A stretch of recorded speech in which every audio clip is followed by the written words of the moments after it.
Tu bluffes, Martini. Ton arme n'est pas chargée. Oups, un moment d'égarement. Laurent, l'avantage dans la tech, c'est quand tout roule. Ou presque. Aujourd'hui, tu reviens sur une innovation tech Ouais, le Segway. Le quoi? Le Segway. Le c'est quoi? En 2001, une invention révolutionnaire devait tout balayer sur son passage. Il s'agissait d'un moyen de locomotion unique, électrique, faisant l'objet d'un nombre de brevets incroyable. Son nom de code, IT. IT. Non pas IT l'extraterrestre, juste IT. IT. Son inventeur paranoïaque y travaillait en secret depuis plus de 7 ans. Il avait produit des dizaines de prototypes et avait même réussi à séduire des barons de la tech. Steve Jobs aurait déclaré à propos de IT qu'il s'agissait de la tech la plus incroyable depuis l'invention de l'ordinateur personnel. Jeff Bezos, quant à lui, aurait dit que l'invention en question était encore plus impactante que l'invention d'Internet.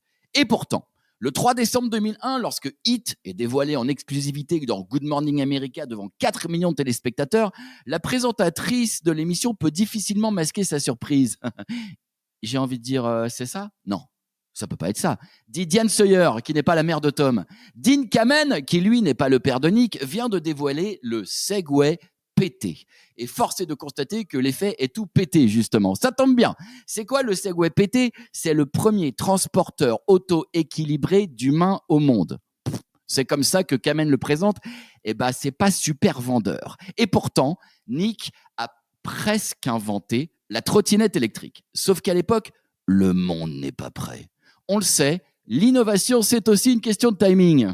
Ah ouais, comme le mini-disque. C'est toujours compliqué d'avoir presque raison, presque avant l'heure. Ouais, et le Segway pété se prend donc violemment les pieds dans le tapis. Les ventes sont catastrophiques. Il faut dire que le gyropode, du grec gyros, cercle, et podos, pied, coûte $5 000.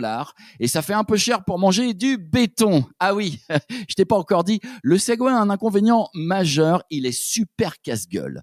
Comme si ça suffisait pas, en 2003, la totalité des 23 500 appareils vendus dans le monde font l'objet d'un rappel produit à cause d'un bug dans le logiciel qui pourrait enclencher la marche arrière pendant que tu es en marche avant et dont les effets secondaires peuvent inclure le décès.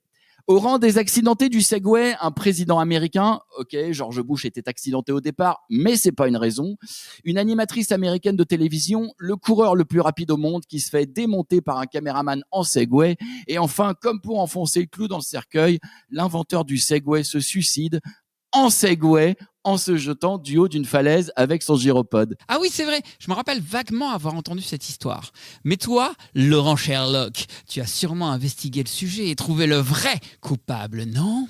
Ouais, en effet, le suicide, c'est de la légende urbaine, mais c'est faux. Dean Kamen est bel et bien vivant, ce qui n'est pas le cas de Nick Kamen, ce jeune mannequin qui affola une génération de ménagères en se déshabillant dans un lavomatique pour les besoins d'une pub pour le 501, le jean iconique de Levi's. Ce n'est pas non plus le cas de Jimmy Heselden, milliardaire anglais qui rachète Segway en 2009 et se tue en 2010 dans un accident de Segway survenu alors qu'il se penchait en arrière pour enclencher la marche arrière pour laisser passer un homme et son chien en haut d'une falaise ou d'un ravin, selon le sens du spectaculaire ou du dramatique que tu veux donner à l'histoire. Le coupable, c'est donc le chien. Le sort s'acharne sur le moyen de transport casse-gueule. La planète entière se moque des excursions touristiques en Segway ou des escadrons de police plafonnant à 10 km/h, tels des troupeaux d'escargots.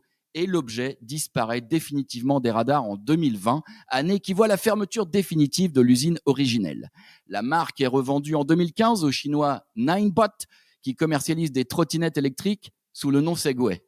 Aujourd'hui, une trottinette électrique vaut 10 fois moins qu'un Segway pété en 2001 et il s'en vend 20 millions par an. Il est quand même passé à côté d'un sacré magot, Dean Kamen.